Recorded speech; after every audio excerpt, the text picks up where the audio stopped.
নমস্কার, কেমন আছেন সবাই? প্রবাসীর ঘরোয়া রান্নাবাটির আরেকটি দুর্দান্ত রেসিপিতে আপনাদের সবাইকে অনেক অনেক স্বাগত জানাই।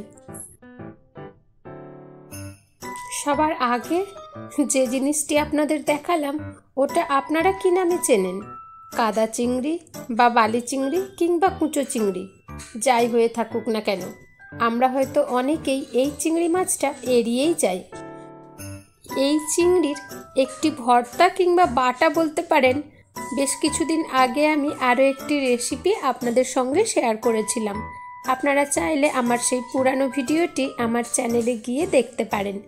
তো যাই হোক, আজকের রেসিপি নিয়ে কথা বলি। আজ আমি এই কুঁচো চিংড়ি কিংবা বালি চিংড়ি বলতে পারেন, ওই চিংড়ির একটা দুর্দান্ত স্বাদের বড়া বানাবো। এই বড়াটি গরম ভাত কিংবা জলে ভেজা ভাত কিংবা ফেনা ভাত, যে কোনো ভাতের সঙ্গে কিংবা শুধু মুখে গরম গরম দুর্দান্ত জমে যায়। কিন্তু সবার আগে এই যে দেখুন, বেশ কিছু কুঁচো চিংড়ি আমি নিয়েছি। ওগুলো আগে মোটামুটি একটু ভালো করে বেছে নিয়েছি। আর যেহেতু একেবারে কুঁচো, ওগুলো তো হাতে বেশি ঘাঁটাকুটি করা যাবে না, সেই জন্য একটা বড় পাত্রের মধ্যে বেশ কিছুটা জল নিয়ে আমি চিংড়িগুলো ওর মধ্যে ডুবিয়ে দিয়েছি। এইবার আলতো হাতে এইরকম নাড়াচাড়া করলেই কিন্তু খুব ভালোভাবে চিংড়ির থেকে নোংরা কিংবা চিংড়ি ছাড়াও এই যে ছোটোখাটো যে কুঁচো মাছগুলো থেকে থাকে ওগুলো দেখতে পাওয়া যাবে। এখন খুব ভালো করে আমি চিংড়িগুলো পরিষ্কার করে নেব এবং 5-6 বার ধরে জলটা পাল্টে পাল্টে চিংড়ি মাছটি আমি দেখুন ধুয়ে নিয়েছি।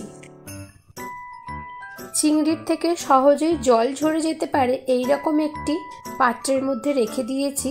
এখন পরিমাণ মতো লবণ এবং একটু লেবু দিয়ে মাছগুলি আমি মেখে রেখে দেব, যাতে করে চিংড়ি মাছের গায়ের যে আঁশটে গন্ধটুকু খুব সহজেই কেটে যাবে এবং এর মধ্যে থেকে বেশ কিছুটা জল ঝরে পড়েও যাবে।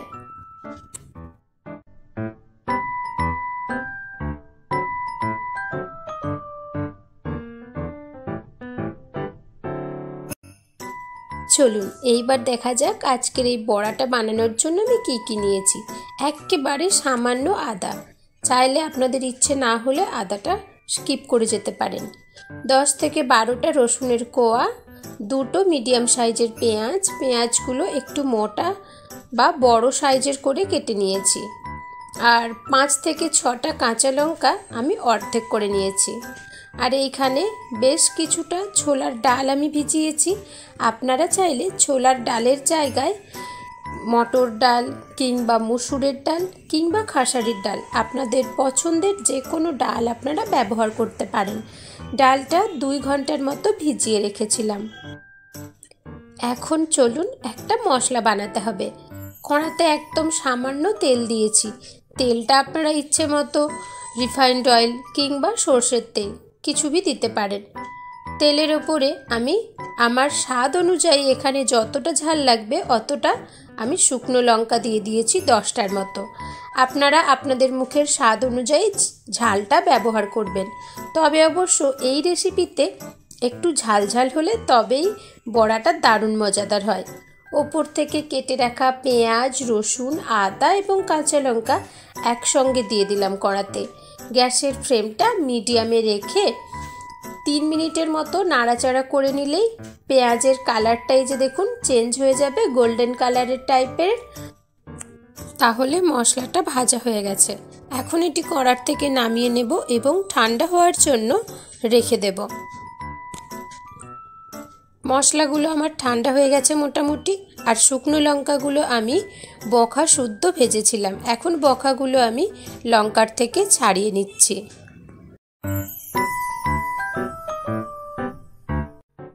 এইবার একটি পেস্ট বানাতে হবে। ভেজে নেওয়া মশলাগুলো মিক্সচার গ্রাইন্ডারের মধ্যে দিয়ে দিলাম আর পরিমাণ মতো ডাল দিলাম।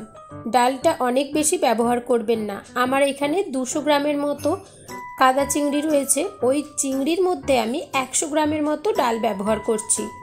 স্বাদ মতো লবণ এবং অল্প একটু হলুদ গুঁড়ো দিয়ে একটা পেস্ট বানিয়ে নিয়েছি। পেস্টটা খুব যে মিহি হতে হবে এরমটা না। এখন আমি পেস্টটা একটি বড় পাত্রের মধ্যে ঢেলে নিয়েছি। ওপর থেকে কুচো চিংড়িগুলো দিয়ে দিলাম। এইবার খুব ভালোভাবে ফেটিয়ে নিতে হবে। যেহেতু লঙ্কার পরিমাণটা অনেকটাই দেওয়া আছে, সেই জন্য হাতটা জ্বালা দেওয়ার একটু ভয় থেকেই থাকে। আমিও ভাবছি হাতে করে মাখলে হবে না, কেন গেল টাইম যে লাস্টবার আমি বানিয়েছিলাম আমার হাতটা অনেকক্ষণ পর্যন্ত জ্বালা দিয়েছিল, তাই জন্য আমি হাতটা ধুয়ে এখন এইরকমভাবে ফেটিয়ে নিচ্ছি। শুকনো ভাজা মশলার আদা রসুন পেঁয়াজ আর ডালের সঙ্গে দুর্দান্ত একটা সেন্ট আসছিল। ফেটিয়ে নিয়ে আমি 10 মিনিটের মতো এটি ঢেকে রেখেছিলাম। এখন ঢাকনটি খুলেছি, আরও একটু ভালোভাবে আবারও ফেটিয়ে নিচ্ছি।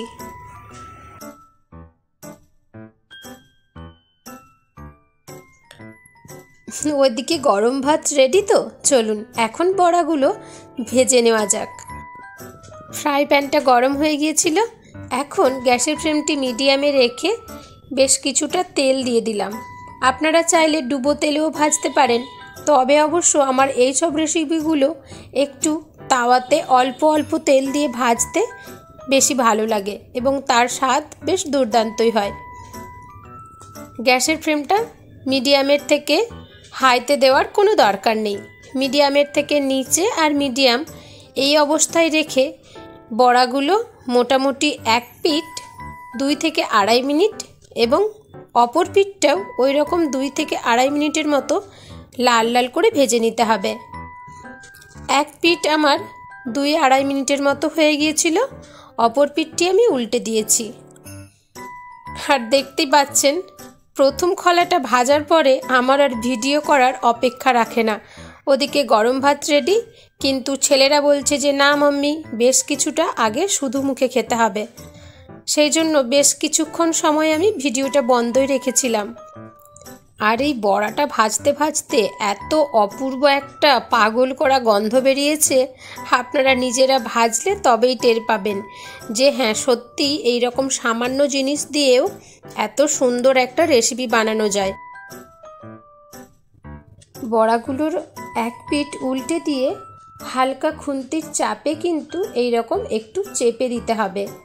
ভয় পাবেন না, বড়াটা অন্য বড়ার মতো কিন্তু এতটা শক্তও হবে না, একটু হালকা নরম ভাব থাকে। কিন্তু যদি মনে করেন আপনি যে একটু শক্ত খেতে চান, তাহলে ফ্রাই প্যানের ওপরে 2 মিনিটের মতো গ্যাসটা বন্ধ করে রেখে দিলে বড়াগুলো একটু শক্ত হয়ে যাবে। আর যদি ভাবেন যে ডুবো তেলে ভাজবেন, সেক্ষেত্রে কিন্তু এতটা বেশি টাইম লাগবে না। 2 থেকে 3 মিনিটের মতো গ্যাসের ফ্লেমটি মিডিয়াম টু হাইতে রেখে ভেজে নিলেই বড়াটা রেডি হয়ে যাবে।